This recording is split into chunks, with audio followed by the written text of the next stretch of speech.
Hello दोस्तों, सत श्री अकाल, आदाब। Welcome to my YouTube channel 84 Karamjit.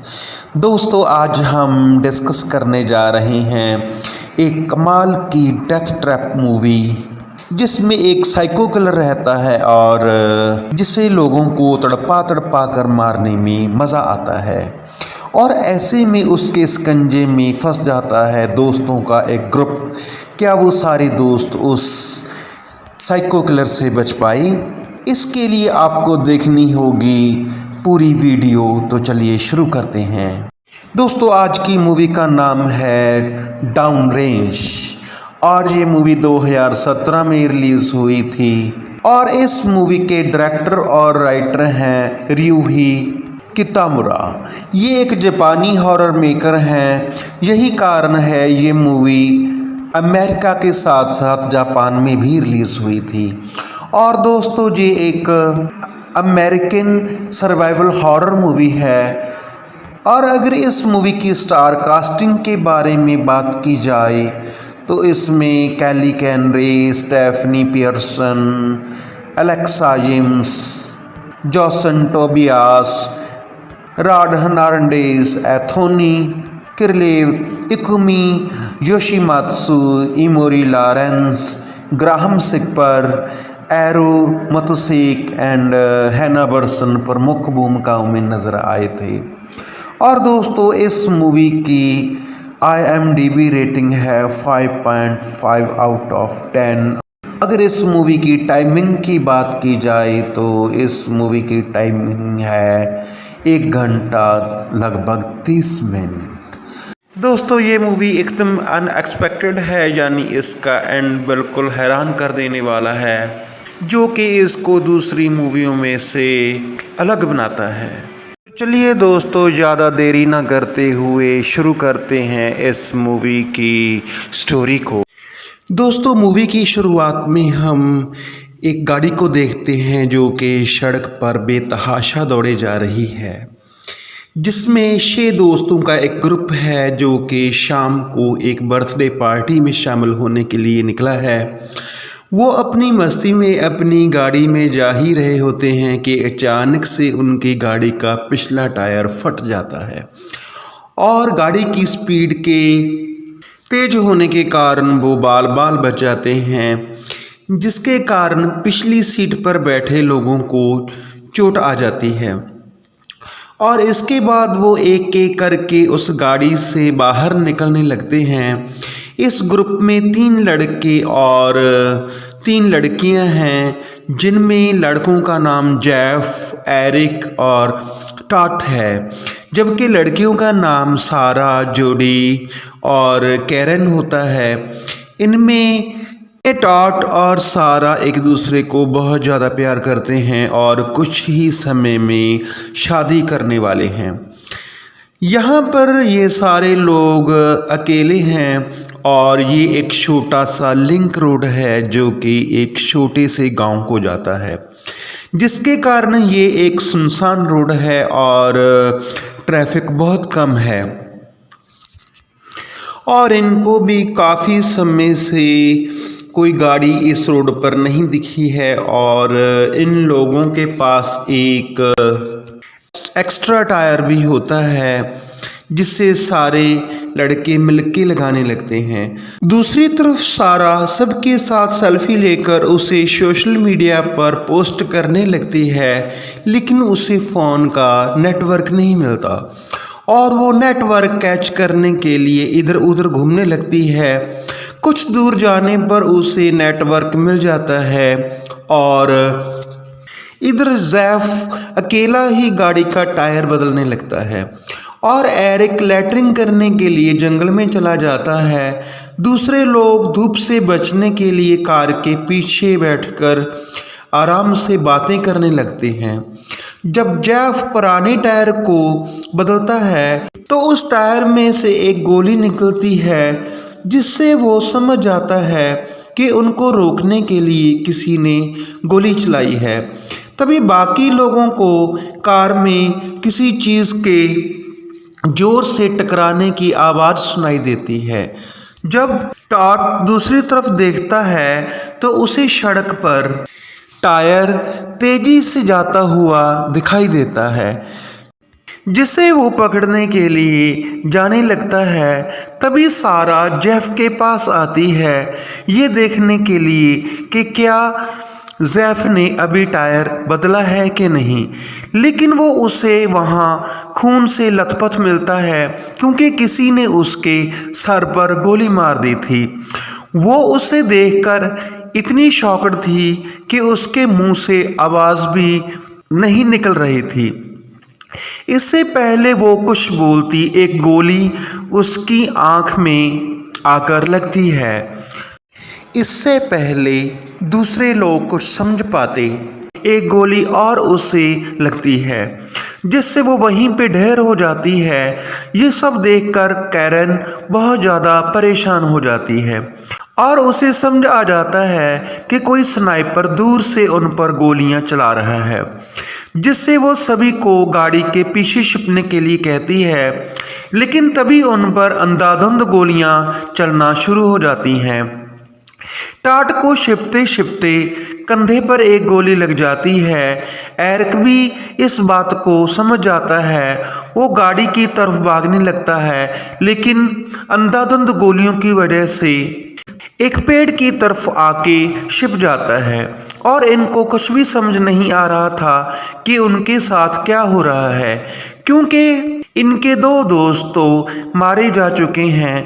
लेकिन उन्हें समझ नहीं आ रहा था कि गोलियां उन पर क्यों, कहां से और कौन चला रहा था।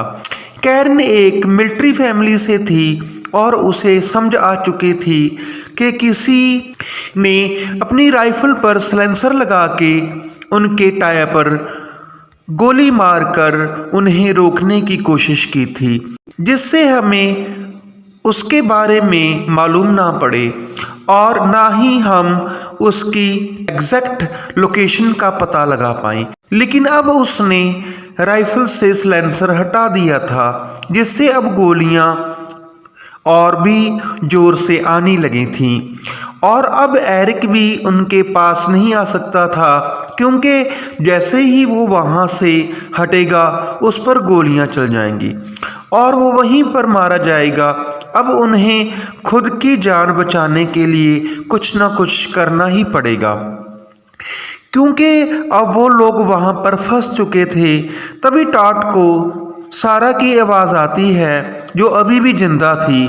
इसलिए टॉट उसको बचाने के लिए जाता है, लेकिन कैरन और जोडी उसको वहाँ रोक लेते हैं। तभी सारा उनके सामने ही मारी जाती है। कैरन टॉट को समझाती है कि हम लोग यहीं पर सेफ हैं। इस कब्र से बाहर जाते ही गोलियां हम पर बरसने लगेंगी और ये रोड पूरी तरह सुनसान है। यहाँ पर हमें बचाने के लिए कोई भी नहीं आएगा। जिस पर एरिक उन सब को एक साथ जंगल में भागने के लिए कहता है, जिससे किसी एक को ही गोली लगेगी लेकिन बाकी लोग बच जाएंगे। जिस पर कैरन उसे कहती है कि तुम्हारा बेकार आइडिया अपने पास रखो, क्योंकि जो आदमी चलती गाड़ी के टायर पर गोली चला सकता है वो एक साथ हमारे सर पर भी गोलियां चला सकता है। कैरन को याद आता है कि कुछ समय पहले उसे कार से थोड़ी सी दूर नेटवर्क मिला था। ये बात वो टॉट को बताती है। इसके बाद टॉट एक सेल्फी स्टिक से मोबाइल को पकड़कर नेटवर्क पकड़ने की कोशिश करता है, जिससे मोबाइल में नेटवर्क तो आ जाता है, लेकिन तभी स्नाइपर मोबाइल को शूट कर देता है, जिससे वो मोबाइल नष्ट हो जाता है और उनका ये प्लान भी फेल हो जाता है।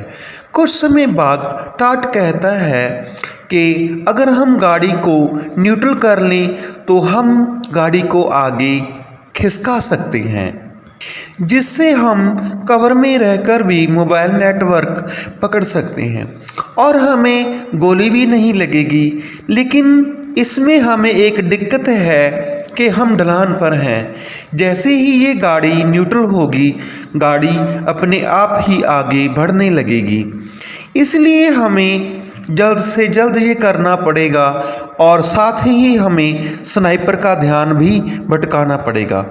इसलिए कैरन स्नाइपर का ध्यान भटकाने की कोशिश करती है। जोडी और एरिक स्नाइपर की लोकेशन पता करने के लिए उसकी वीडियो बनाते हैं और टाट गाड़ी को न्यूट्रल करने लगता है, जिससे स्नाइपर उनकी चाल में फंस जाता है और वो जोडी पर फायरिंग करने लगता है। तभी टाट कार में चाबी लगा देता है।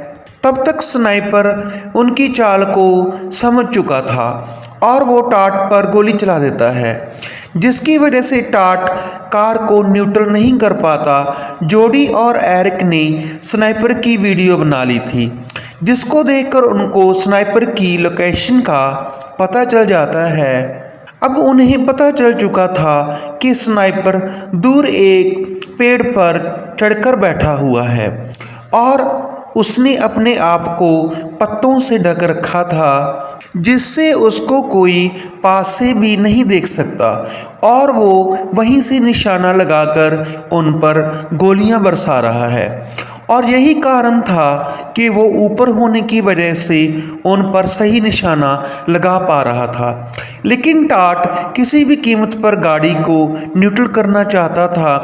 तभी टाट को गाड़ी का टूल बॉक्स दिखता है, जो कि गाड़ी की दूसरी साइड पर रखा हुआ होता है, जिसे देखकर वो भाग कर जाता है और टूल बॉक्स उठा लेता है और उस बॉक्स के ढक्कन को कवर बनाकर वो अपने हाथ पर बांध लेता है, ताकि जब वो अगली बार गाड़ी को न्यूट्रल करने की कोशिश करे तो गोलियों से बच सके। लेकिन दूसरी तरफ एरिक को लगता है कि ये लोग उसे छोड़कर वहाँ से जाना चाहते हैं, क्योंकि एरिक को उनके प्लान के बारे में कुछ भी पता नहीं होता। कैरन उस टूल बॉक्स में से एक हथौड़े और लाइटर को अपने पास रख लेती है, क्योंकि उसे लगता है कि ये सब चीज़ें बाद में उसके काम आ सकती हैं। टाट दोनों लड़कियों को अपनी अपनी पोजीशन लेने के लिए कहकर गाड़ी को न्यूट्रल कर देता है।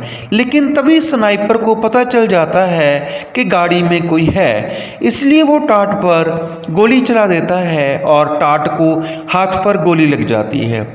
इसके बाद दोनों लड़कियां गाड़ी पीछे करने की कोशिश करती हैं, लेकिन ढलान की वजह से गाड़ी आगे बढ़ने लगती है, जिससे जोडी का हाथ फिसल जाता है और वो पीछे छूट जाती है और वो डर के मारे एक जगह पर बैठ जाती है। दूसरी तरफ गाड़ी आगे बढ़ने लगती है, जिसे रोकने में टाट भी नाकाम रहता है। लेकिन जैफ ने टायर के बोल्ट टाइट नहीं किए थे, जिससे गाड़ी का टायर निकल जाता है और गाड़ी रुक जाती है। और कैरन जोडी को वहीं बैठा देखकर कहती है कि जल्दी से वापस आ जाओ, क्योंकि स्नाइपर अभी गोली नहीं चला रहा।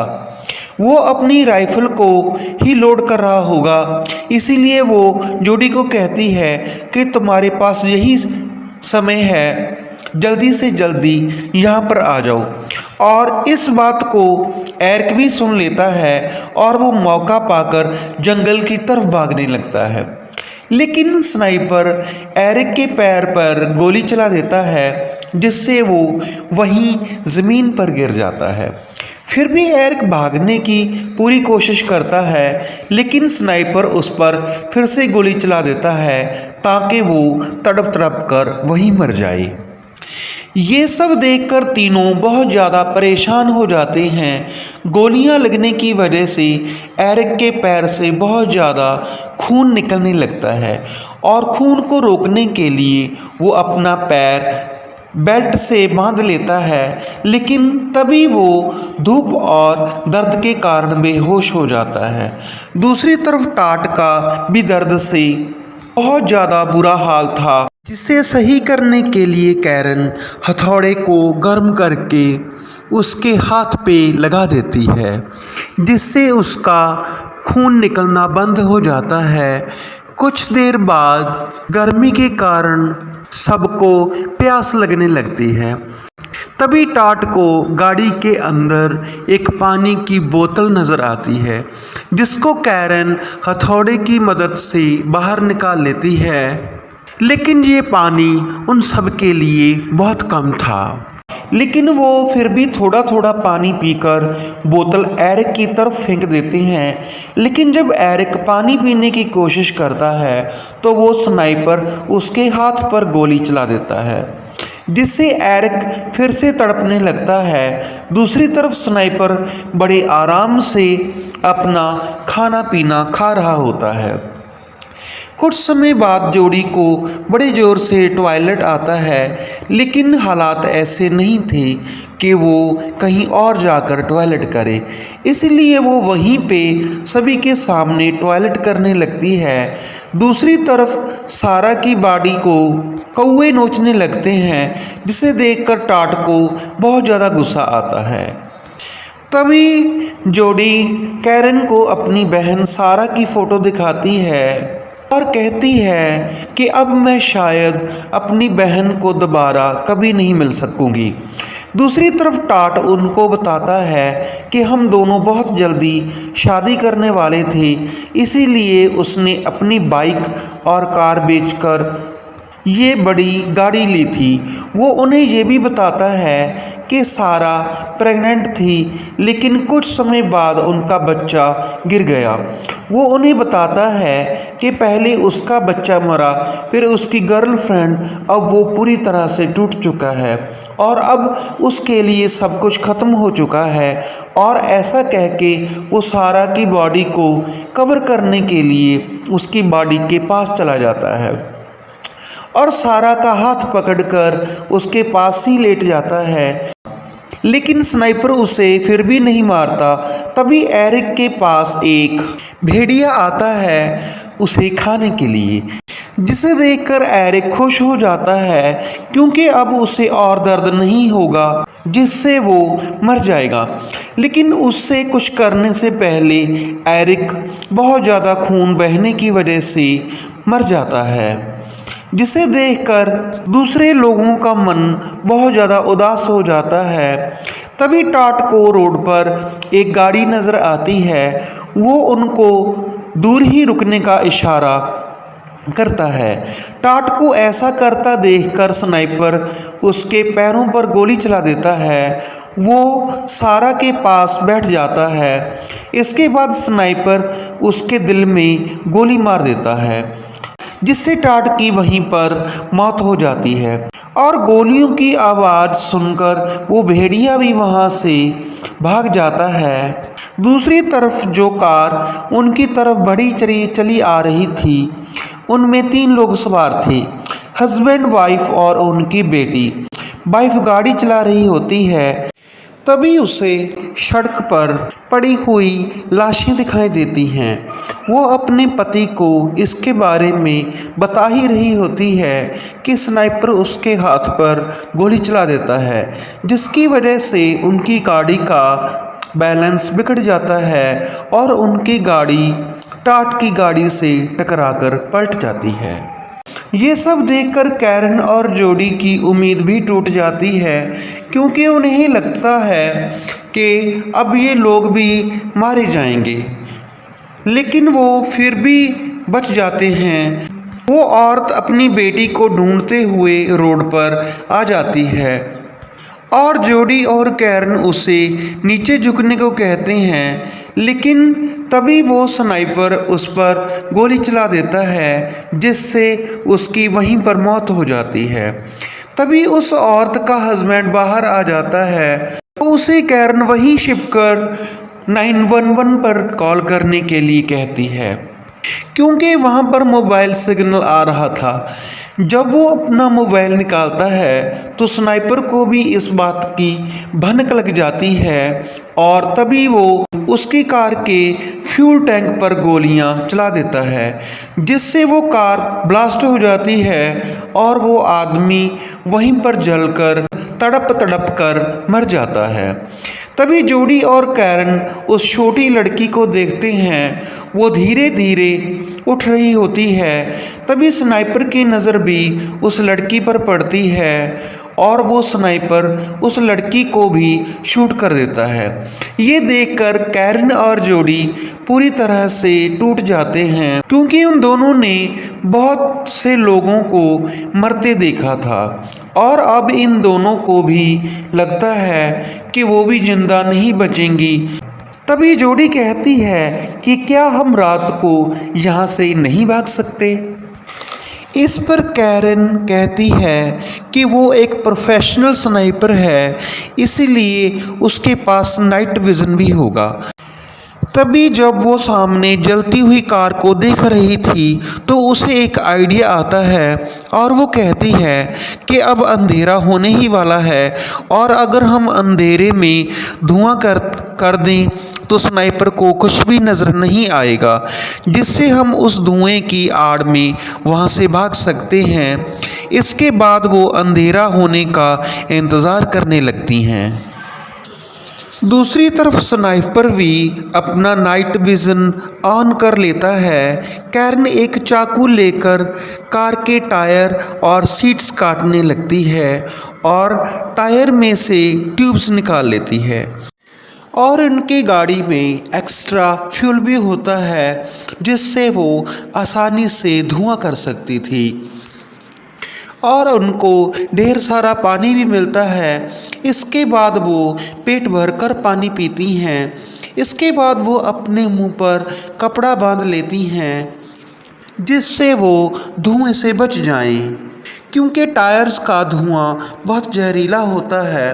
तभी वो टायर्स और सीट्स को आग लगा देती हैं, जिससे धुएं के कारण स्नाइपर को कुछ भी दिखाई नहीं देता, जिससे वो स्नाइपर उन पर अंधाधुंध फायरिंग करने लगता है। वो वहाँ से भागने ही वाली थी कि वहाँ पर 4 पुलिस वाले आ जाते हैं, क्योंकि उस गाड़ी वाले आदमी ने मरने से पहले पुलिस को कॉल कर दी थी और पुलिस वाले वहाँ के हालातों को देख लेते हैं। वो समझ जाते हैं कि यहाँ के हालात उनकी सोच से भी ज़्यादा खतरनाक हैं। हम देखते हैं कि पुलिस वाले अपने साथ 2 स्नाइपर्स को भी लेकर आए थे। वो अपनी टीम से बात कर ही रहे थे, क्योंकि उन्हें और बैकअप की ज़रूरत थी कि तभी स्नाइपर उन पर हमला कर देता है और उनके एक साथी को मार देता है। इसके बाद वो दोनों स्नाइपर शूटिंग करने लगते हैं, लेकिन उनका साथी जो गाड़ी चला रहा होता है वो मारा जाता है, जिससे उनका पैर गाड़ी के एक्सीलेटर पर आ जाता है, जिससे उनकी गाड़ी आगे बढ़ने लगती है और उनका एक साथी शूटर नीचे गिर जाता है और स्नाइपर उसे भी मार देता है। इस पर कैरन जोडी को कहती है कि यहाँ से निकलने का यही सुनहरा मौका है, लेकिन जोडी बहुत ज़्यादा डरी हुई होती है, इसीलिए वो कैरन से कहती है कि वो नहीं भाग पाएगी। कैरन उसको बार बार समझाती है, लेकिन जोडी नहीं मानती। इस पर कैरन अकेले ही जंगल की तरफ भागने लगती है, लेकिन जैसे जैसे वो आगे बढ़ती जा रही थी धुआं कम होता जा रहा था, जिससे स्नाइपर उसको देख लेता है और उसे हेडशूट कर देता है, जिससे कैरन वहीं पे मारी जाती है, जिसे देखकर जोडी बिल्कुल टूट जाती है। वो बचते बचाते पुलिस वालों के पास पहुंचती है और उनको वहां से निकलने को कहती है, लेकिन पुलिस वाले अपने मरे हुए साथियों का बदला लेना चाहते थे और वो स्नाइपर की डायरेक्शन में अंधाधुंध गोलियां चलाने लगते हैं और वो स्नाइपर उन दोनों पुलिस वालों को मार देता है। तभी जोडी को लगने लगता है कि वो भी अब जल्दी मारी जाएगी। अब वो कैसे भी करके अपने साथियों का उस स्नाइपर से बदला लेना चाहती थी, जिनको उस स्नाइपर ने मार दिया था। उसे एहसास होता है अगर उसने इस स्नाइपर का शिकार नहीं किया तो वो जल्द ही खुद उस स्नाइपर का शिकार हो जाएगी। तभी वो जल्दी से उन पुलिस वालों की गाड़ी में बैठ जाती है और बड़ी तेज़ी से उस पेड़ को ठोक देती है जिस पर स्नाइपर बैठा होता है, क्योंकि जोडी को अब तक उस स्नाइपर की लोकेशन अच्छे से पता चल चुकी थी। तभी वो स्नाइपर जोडी को शूट करता है और एक गोली उसके कंधे पर लग जाती है। उस पेड़ को ठोकने की वजह से पेड़ को एक ज़ोरदार झटका लगता है और वो स्नाइपर उस पेड़ से लटक जाता है और वो चाकू की मदद से रस्सी काटकर नीचे आ जाता है और उसकी राइफल भी नीचे गिर जाती है। तभी हम उस दरिंदे का चेहरा देखते हैं। जोडी देखती है कि वो सही में एक साइको किलर है। तभी वो स्नाइपर चाकू लेकर उसे मारने के लिए दौड़ता है, लेकिन जोडी बड़ी ही तेज़ी से उस स्नाइपर की बंदूक उठाकर उस पर तान लेती है। लेकिन उस स्नाइपर को लगता है कि वो राइफल चलाना जोडी के बस की बात नहीं, लेकिन वो गलत था और जोडी अपने साथियों का बदला लेने के लिए उस पर लगातार 3 गोलियां चलाती है और वो आदमी भी वहीं पे गिर जाता है। लेकिन जोडी का गुस्सा उसके दिमाग पर हावी हुआ था और वो अभी भी सेटिस्फाई नहीं होती। वो राइफल रिलोड करने लगती है। तभी राइफल अटक जाती है और वो राइफल को उल्टा करके उसके चेहरे का बढ़ता बना देती है जब तक कि वो मर नहीं जाता। तभी वो उस राइफल पर कुछ निशान देखती है और उसे ये बात समझने में देर नहीं लगती कि उस राइफल पर जितने भी निशान हैं उस स्नाइपर ने उतने ही मासूम लोगों को मौत के घाट उतार दिया था। तभी उसे अपने दोस्तों की एक लाइन बनी हुई दिखती है जिससे उसका दिमाग खराब हो जाता है। तभी वो गुस्से में एक और बार करती है और झटके के कारण वो राइफल अपने आप चल जाती है और गोली जोडी के गले पर लग जाती है और वो अपने गुस्से के कारण वहीं पे मारी जाती है। और एक बात, अगर वो चाहती तो पुलिस की गाड़ी लेकर वहाँ से भाग सकती थी, लेकिन उसका गुस्सा उसकी मौत का कारण बन जाता है। लेकिन इस मूवी का एक नेगेटिव पक्ष ये है कि इस मूवी में हमें किसी के बारे में कोई भी जानकारी नहीं मिलती कि वो स्नाइपर कौन था और वो क्यों लोगों को मार रहा था। यही पता चलता है कि स्नाइपर एक इंसानी शिकारी है जिसको लोगों को तड़पा तड़पा कर मारने में काफ़ी मज़ा आता है और वो ये सब इतने प्रोफेशनल तरीके से कर रहा था कि जैसे ये सब उसका रोज़ का काम हो। और वो अपनी शिकार के लिए ऐसी जगह चुनता है जहाँ पर कोई भी नहीं आता और वो एकदम सुनसान इलाका है और उसने लोगों को शिकार करने की पूरी तैयारी कर रखी थी और उसने अपने आप को पत्तों वाली ड्रेस से कवर कर रखा था जिससे उसको कोई भी आसानी से ना देख सके और उसने अपनी राइफल पे साइलेंसर भी लगा रखा था ताकि उसकी डायरेक्शन का किसी को पता ना चल सके और उसने अपने खाने पीने का भी पूरा इंतज़ाम कर रखा था ताकि उसको किसी प्रकार की भी कोई दिक्कत ना आए। इस प्रकार वो काफ़ी शातिर शूटर था और वो इतना क्रूअल था कि उसने एक छोटी सी बच्ची को भी नहीं छोड़ा।